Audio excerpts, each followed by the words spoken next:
Inhaling and exhaling may come naturally, but many of us have been doing it all wrong. Take a deep breath, because John is standing by with author and journalist James Nestor to tell us more. Yeah, this is really fascinating stuff. His book is called Breathe, the New Science of a Lost Art, I should say. James Nestor joining us from San Francisco this morning. Thanks for being with us. I appreciate it. Thanks a lot for having me. So, this is one of the things that people think, well, how could you possibly write a book about breathing? We all do it naturally. There's nothing to be mined here. Just give us a sense of the level of research you did on this, what you did, and also what you did yourself in preparing for this book. All my friends were mocking me when I told them I was writing a book about breathing. They said, breathing? I've been breathing my whole life. Yeah. Why do I need a book about breathing? But it wasn't until I really told them about the research and what these researchers have found, specifically that most of us are breathing improperly. And this is tied to evolutionary changes in our faces, and it's tied to environmental problems, and it's tied to mental problems and all that. And if you don't believe me, you can just look at the stats, look at the number of people who have asthma, sleep apnea, other chronic issues that are all related to how we breathe. And you mentioned that people are breathing incorrectly. Generally speaking, what are we doing wrong? Most of us have so many issues in our airways that we can't get a breath of air in easily. So look at the number of people who snore. 50% of the population snores. About a quarter, up to a quarter, suffers from sleep apnea. And so many other people have something called upper airway resistance syndrome, which means we're breathing 20,000 times a day, almost 25,000 times a day. And if we're struggling to do that each and every day, every few seconds, it's going to wear our bodies down.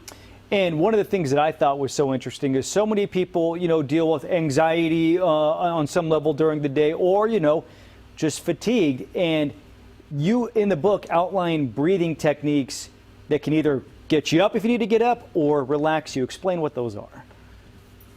So we can't control our liver function or our stomachs or our heart rate consciously, but we can breathe consciously. And when we breathe consciously, we can affect all of these systems.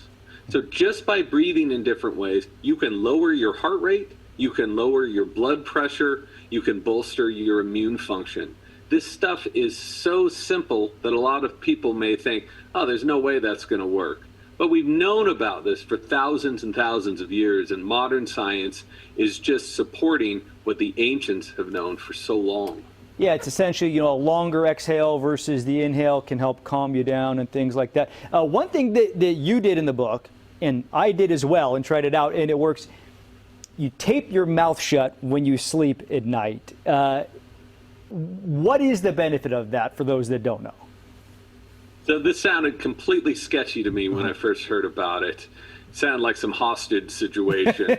But it wasn't until I really talked to a researcher at Stanford by the name of Ann Kearney. She's a doctor of speech-language pathology, and she prescribed it to all of her patients. So I'm going to invite my good friend over here to come on air with us for a moment. If you look at what's happening in the nose here, you're forcing air through all of these structures where it's heated, it's humidified, and it's pressurized, so that by the time it reaches the lungs, it's conditioned. We can accept that air so much more easily, extract more oxygen. Through the mouth has none of those benefits. And if you're breathing through your mouth at night, you're going to be more apt to suffer from snoring and sleep apnea. So the question is, well, what can we do? We go unconscious, our muscles relax. A lot of us are like that. She suggested using this, a teeny piece of hypoallergenic tape. And this is not, a huge strip across your mouth. It's taking a piece that's about the size of a stamp, placing it on your lips. That's it. That simple, comes right off. And I found that this had an incredible difference in the quality of my sleep. And I've heard from literally hundreds of people who were saying that they no longer have snoring. They no longer have mild sleep apnea just by using a little piece of tape. And I heard you mention that your father-in-law is a doctor, and he was skeptical of all of this when you were doing the research. Where does he stand now on this? He's been a pulmonologist for about 40 years, really at the top of his field.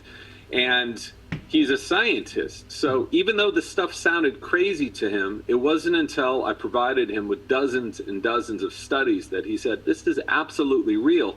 He's even taping at night now. This is a pretty conservative guy. My brother-in-law is an ER doctor. So everything that I discuss in the book, this was filtered through so many doctors and researchers because these claims are huge. They sound outrageous, but it's all true. The book is called Breathe, The New Science of a Lost Art. I always get those two confused back and forth. It is available basically Amazon, any place people want to get a book, correct? Yeah, absolutely. James Nestor, thank you so much for taking the time. We appreciate it. Hey, thanks a lot for having me. I'm telling you guys, the taping, the mouth thing. I'm taping tonight. I'm telling you, James, I'm taping tonight. It made a difference, I'm telling you. Yeah, it was incredible. I am going to CBS right after the show, and I'm taping tonight. Yeah. All right, that's fascinating. He's a great writer too. If you've never written his work. Okay, more.